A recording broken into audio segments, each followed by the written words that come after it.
সরকারি বাজেট এবং ফিসকাল নীতি। এর আগেই যে আমরা পড়ে আসলাম সেটা হলো ফিসকাল পলিসি বা ফিসকাল নীতি।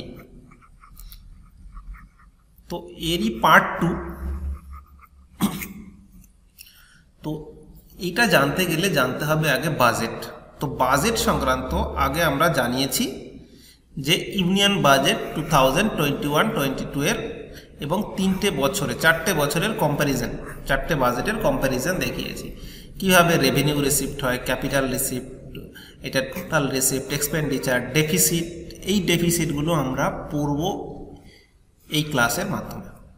ওকে, তাহলে এইবার ডেফিসিট মানে হলো ঘাটতি। ঘাটতি জানতে গেলে আগে কিছু জিনিসগুলো জানতে হবে, যেমন সরকারি বাজেট কয় রকমের হয়। সরকারি বাজেট যেমন হয় 3 রকমের: ঘাটতি বাজেট, উদ্বৃত্ত বাজেট, ভারসাম্যযুক্ত বাজেট।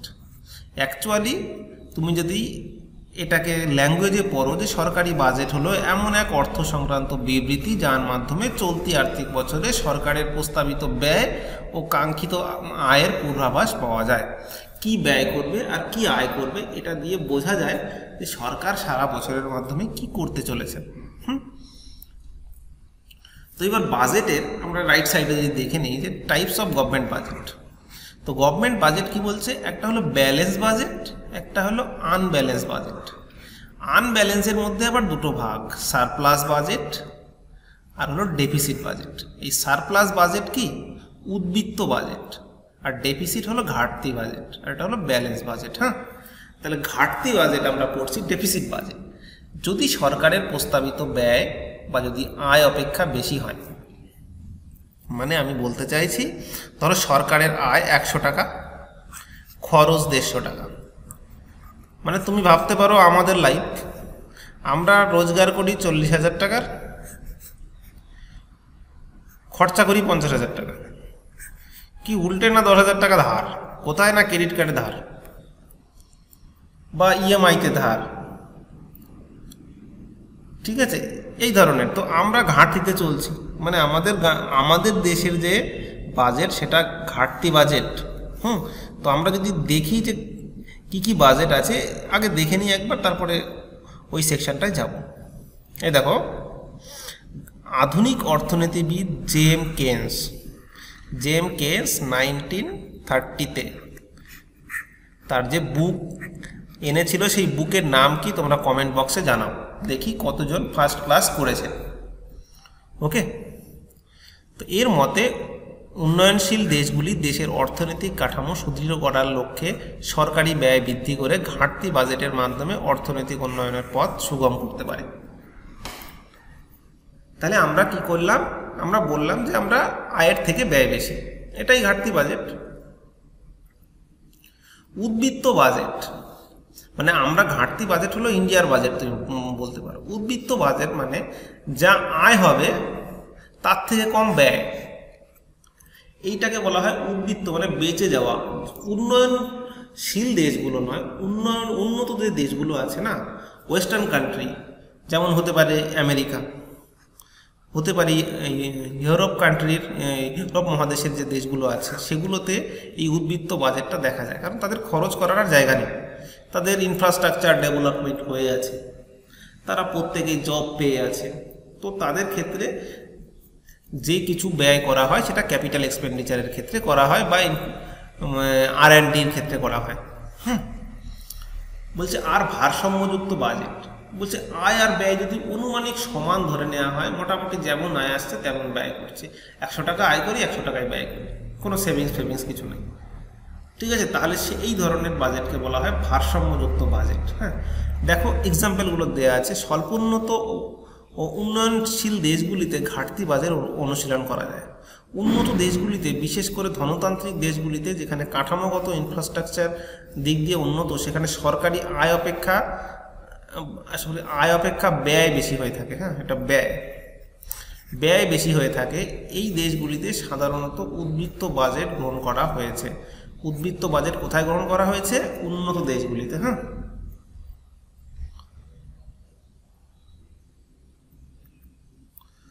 তো এইবার হলো এক্সপেন্ডিচার যদি করা হয়, এক্সপেন্ডিচার মানে হলো বাংলা হলো খরচ বা ব্যয়। তাহলে এক্সপেন্ডিচার করতে গেলে দুভাবে এক্সপেন্ডিচার করা যায়, এক প্ল্যান ওয়েতে মানে পরিকল্পনা মাফিক করব, আর নন প্ল্যান ওয়েতে। তাহলে আমরা পরিকল্পনা মাফিক যে এই দুটোর ডিফারেন্স হিসাবে আমরা একটু রিডিং পড়ে নিই, এখানে জাস্ট দেখে নাও যে পরিকল্পনার দৃষ্টিভঙ্গিতে সরকারি ব্যয়কে দুটি ভাগে ভাগ করা হয়েছে, দিস এই ব্যয়তে সরকারি বাজেট পরিকল্পনা মাফিক অর্থনৈতিক উন্নয়নের উদ্দেশ্যে যে ব্যয় নির্বাহ করা হয়ে থাকে, আর অন্যদিকে অপরিকল্পিত ব্যয় কোনো দেশের পরিকল্পনা বহির্ভূত ব্যয়, যা মূলত একটি নির্দিষ্ট আর্থিক বছরে সরকার প্রতিরক্ষামূলক কাজ করার পাশাপাশি ভর্তুকি, বেকার ভাতা, পেনশন এমনকি অনেক আপাতকালীন সমস্যা উদ্দেশ্যে হয়ে থাকলে নির্বাহিত হয়ে থাকে। যেমন প্ল্যান এক্সপেন্ডিচারের মধ্যে ঠিক করা হলো এই বছর 2021 সালে আমরা কৃষকদের জন্য 50,000 কোটি টাকা দেব, ঠিক আছে, বাজেটের মধ্যে ঠিক করা হলো। এইবার চলে আসলো কোভিড। তো কোভিড চলে আসার জন্য কি করলো, তার জন্য সরকার বলল না এখন তো ভ্যাকসিন নিতেই হবে, তাই ভ্যাকসিনের জন্য ইনফ্রাস্ট্রাকচার প্রজেক্ট, হসপিটালগুলোকে অক্সিজেন সাপ্লাই করার জন্যে, অক্সিজেন প্ল্যান্ট বসানোর জন্যে সরকার বলল এটাকে আমাকে এক্সট্রা করে 60,000 কোটি টাকা খরচ করতে হবে, 60,000 crore। এই টাকাটা খরচ করতে হবে, এই টাকাটা আমি ধরিনি, অপরিকল্পিত, মানে এটা পরিকল্পনা ছিল না। ধরো তারপরে মনে হলো যে পাকিস্তানের হাতে চাইনিজ আর্ম ড্রোন চলে এসছে, হ্যাঁ, তো সেই আর্ম ড্রোনস দিয়ে তার মানে কি যে আমাদের যে কাশ্মীর আছে, কাশ্মীর লাদাখ অঞ্চলে সে ওই ড্রোন দিয়ে হামলা করতে পারে। কারণ আমাদের যে এটাকে যে টার্মিনেট করার জন্যে, এটাকে মানে কম্পিটিশন করার জন্য আমাদের কি করতে হবে, আমাদেরও কিছু ড্রোন কিনতে হবে। আমরা কি করলাম, তৎক্ষণাৎ বেসিসে ইসরায়েল থেকে হেরন ড্রোন কিনলাম, তারপরে আমেরিকা থেকে MQ-9B কিনলাম, তারপরে এটা প্রেডেটর ড্রোন কিনলাম। তো এই ধরনের ড্রোন কিনে আমরা কি করলাম, তাকে আমরা চেকমেট দেওয়ার চেষ্টা করলাম। তো এইগুলো আগে থেকে আমরা ভাবিনি যেগুলো দরকার, কিন্তু ওপোনেন্ট কি করছে তার রেসপেক্টে আমার এটা দরকার পড়ে, হ্যাঁ, এগুলো নন প্ল্যান এক্সপেন্ডিচার। তাহলে আমরা যদি খরচ করে ফেলি, তাহলে এই যে আমি 100 টাকা রোজগার করছিলাম, 150 টাকা খরচ করছিলাম ইনকাম, হ্যাঁ, তাহলে 50 টাকা তো আমার ঘাটতি হয়ে গেল।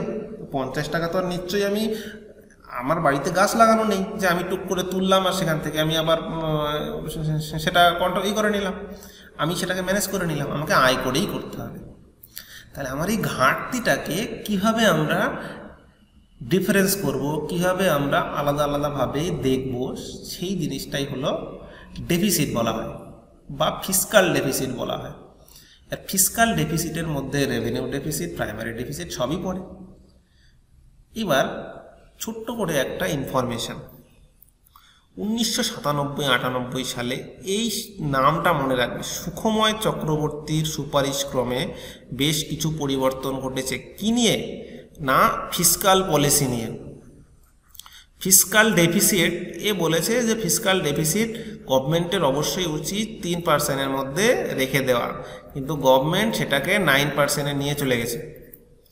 ঠিক আছে, সব গভর্নমেন্টই করে, যখন কংগ্রেস ছিল ওরাও 3%-এর মধ্যে রাখতে পারেনি, হ্যাঁ, কারণ আমাদের এই ফিস্কাল ডেফিসিট না করলে আমাদের ইনফ্রাস্ট্রাকচার ডেভেলপমেন্টের ক্ষেত্রে আমরা যেহেতু উন্নয়নশীল দেশ আছি না, তার জন্যে আমাদের ফিস্কাল ডেফিসিটটা দরকার আছে, কিন্তু অতটাও বেশি দরকার নেই যে ইনফ্লেশন হয়ে যাবে, আরও প্রবলেম তৈরি হবে, হ্যাঁ, ইন্টারেস্ট আমাদের পে করতে করতেই দেখা গেল সব পয়সা বেরিয়ে যাবে।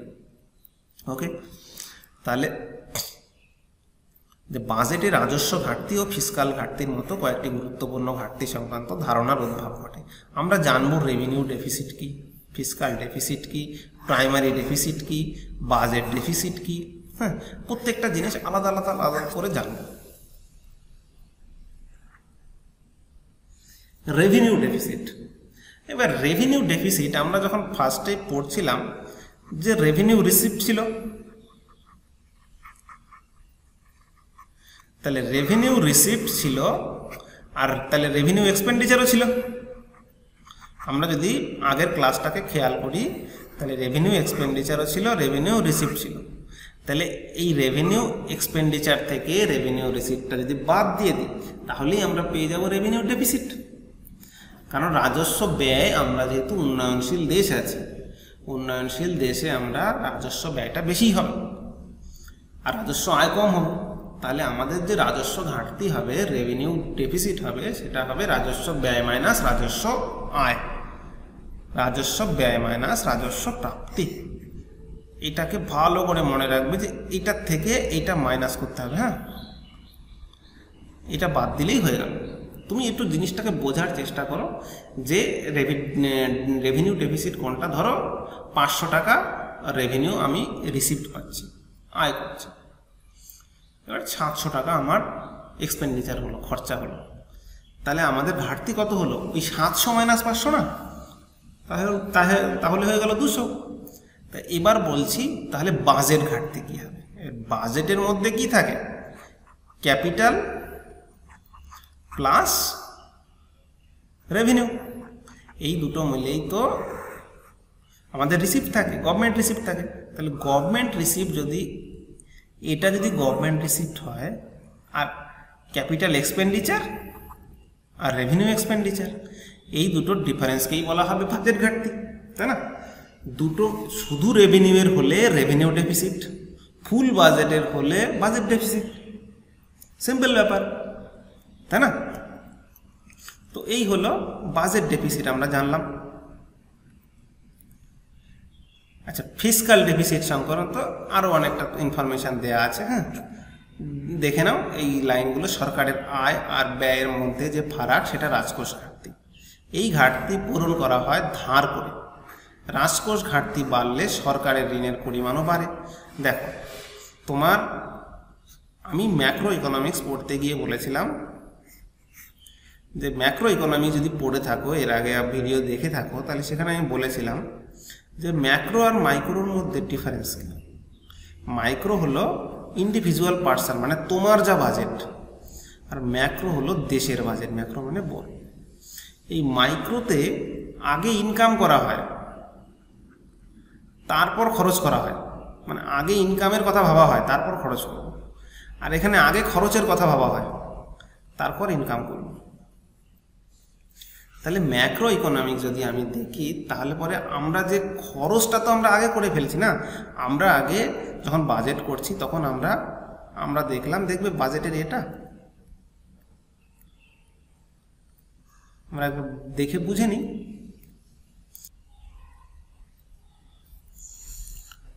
ইউনিয়ন বাজেট 2021-22 যদি আমরা নজর দিই, তাহলে দেখব আমাদের টোটাল এক্সপেন্ডিচার হলো 34,34.83 লাখ ক্রোড়।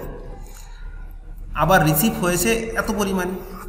আমরা গভর্নমেন্ট কি করে, গভর্নমেন্ট আগে এস্টিমেট করে আমি কত খরচ করব। ধরো আমার খরচ করতে করতে এখানে দেব কিছু লোন, এখানে দেব কিছু সাবসিডি, এখানে দেব ফুড, সবাইকে খাবার দেব, মিড ডে মিল দেব, যা কিছু আছে সব কিছু মিলিয়ে দেখলো আমার এই বছর লাগবে এত কোটি টাকা লাগবেই। এবার বলুন ঠিক আছে, তাহলে আয়টাকে এত বাড়াতে হবে। এবার আয় তো আর বেশি বাড়ানো সম্ভব না। আয় দেখলো রেভিনিউ রিসিপ্ট হয়েছে 17 লক্ষ কোটি টাকা মাত্র। তারপরে কিছু আরবিআই থেকে নিল, কিছু এটা ওটা বিক্রি করে দিল। দেখা গেল কোল বেচলো, এয়ার ইন্ডিয়া বেচলো। আমি বলছি এটা বিক্রি হয়নি এখনও, কিন্তু এগুলো এরকম প্রচুর বিক্রি হয়। তো বিক্রি করে কিছু টাকা পেল, এবং তারপরেও কিছু বাকি রয়ে গেছে। এই 34.83 হচ্ছে না। তখন কি করবে, বলছে ঠিক আছে তাহলে পরে কি করবে, টাকা হচ্ছে না যেহেতু, তাহলে যাও মার্কেটে, যাও মার্কেট থেকে টাকা ধার করে নাও। সে ধার করতে কোথায় যাবে? এক আরবিআইয়ের কাছে যাবে, গভর্নমেন্ট সিকিউরিটির মাধ্যমে এই টাকা নেবে, বা ক্যাপিটাল মার্কেটে যাবে, বা পাবলিক ডেপ্ট, যেগুলো স্মল সেভিংস ফান্ড আছে সেখান থেকে বললো এত % ইন্টারেস্টে রেটে টাকাগুলো উঠিয়ে আনলো, উঠিয়ে এনে খরচা করে দিল। তো এই হলো করা হয়। তার মানে এখানে দেখতে পাচ্ছ রেভিনিউ ডেফিসিট বলে। তাহলে রেভিনিউ ডেফিসিট মানে 11,40,000 কোটি টাকা। কোন বছরের জন্য? না 2021 সালের জন্য। তাহলে রেভিনিউ এক্সপেন্ডিচার যা করেছি, রেভিনিউ রিসিভ যা করেছি, তার ডিফারেন্স হলো 11,40,000 কোটি টাকা। মানে আমি তার মানে প্রচুর পরিমাণ খরচা করে দিয়েছি, তাই কি না? প্রচুর পরিমাণ খরচা করি, এটা ওটা দিয়েছি, আমার সেই অনুযায়ী আয় কম। তাহলে ফিসকাল ডেফিসিট দেখো, ফিসকাল ডেফিসিট হয়ে গেল 15,06,812 কোটি টাকা। মানে এই বছর আমাদের 15 লাখ ক্রোর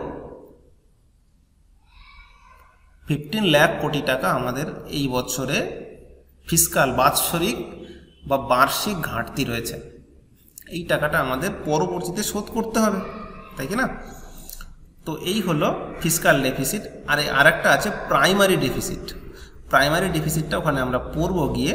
প্রাইমারি ডেফিসিট বলছে 6,97,111। প্রাইমারি ডেফিসিটটা কি বলছে, যে প্রাইমারি ডেফিসিট হলো ফিসকাল যে ডেফিসিট আছে না 15 লাখ ক্রোর, কই এই তো 15 লাখ ক্রোর। এইটা থেকে যদি, এটা হলো ধার করা জিনিস, হ্যাঁ, এটার থেকে যদি আমি বাদ দিয়ে দিই নেট ইন্টারেস্ট লায়াবিলিটি, আমাকে যা ইন্টারেস্ট দিতে হবে আর আমাকে যা ইন্টারেস্ট পাবো, এই দুটোর ডিফারেন্স যা হবে, মানে অ্যাকচুয়ালি ইন্টারেস্ট, সেটা বাদ দিলেই আমি পেয়ে যাব প্রাইমারি ডেফিসিট। মানে এগুলো তুমি এই নেট ইন্টারেস্ট লায়াবিলিটিকে তুমি বলতে পারো যে consist of interest of payment minus interest received by the government on net domestic lending. তুমি এটাকে খুব ডিটেলসে যাওয়ার দরকার নেই, খুব হাই লেভেলে যাওয়ার দরকার নেই। এটা একটা হাই লেভেলে আরবিআই গ্রেড বি যারা দেবে, গ্রেড বি যারা দেবে, তাদের জন্য এটা ভালো করে জানা খুব দরকার। হ্যাঁ, আমি একটা ওভারঅল তোমাকে ধারণা দিলাম যে রেভিনিউ ডেফিসিট কি, ফিসকাল ডেফিসিট কি, প্রাইমারি ডেফিসিট কি। হ্যাঁ, ফিসকাল ডেফিসিট থেকে যদি আমি নেট ইন্টারেস্ট লায়াবিলিটিকে বাদ দিয়ে দিই তাহলে আমি পেয়ে যাব প্রাইমারি ডেফিসিট। ঠিক আছে, কারণ এগুলো কি হয়, এই 15 লাখ ক্রোড় যখন ধার করছি না, আমরা আগের বছরও তো নিয়েছিলাম। দেখো আগের বছর কত নিয়েছিলাম, আগের বছর তো ঘাটতি ছিল, আগের বছরও তো উধার করেছিলাম, তার তো ইন্টারেস্ট আমাকে দিতে হবে। তো সেই ইন্টারেস্ট দিতে দিতে কিছু টাকা বেরিয়ে যায়, সেই টাকাগুলোকে তো বাদ দিতে হয়। তো চলো এবার আমরা চ্যাপ্টারটাকে কমপ্লিট করি। এই তো আমরা এখানে ছিলাম। আমরা একবার দেখতে পাচ্ছ যে 2021 সালের টার্গেট ফিসকাল ডেফিসিট হলো 9.5%। তাহলে আমাদের সুকুময় চক্রবর্তী যে কমিটি বসেছিল 1997-98, সে বলেছিল দেখো যেই সরকারি আসো তোমরা চেষ্টা করবে 3%-এর মধ্যে রেখে দেওয়ার, 3.5% হলেও ক্ষতি নাই, 3%ই বলেছে তো, কিন্তু সেটাকে টেনে টেনে নিয়ে 9.5%-এ চলে গেছে। মানে তুমি বলতে পারো যদি এখানে 34.83 লাখ ক্রোড় তো খরচা হয়েছে, এর 9.3% মানে 5% মানে 10%ই ধরো, মানে ঘাটতি চলছে 3 লাখ কোটি টাকা ঘাটতি। ওকে, শুধু এই বছরে 2021।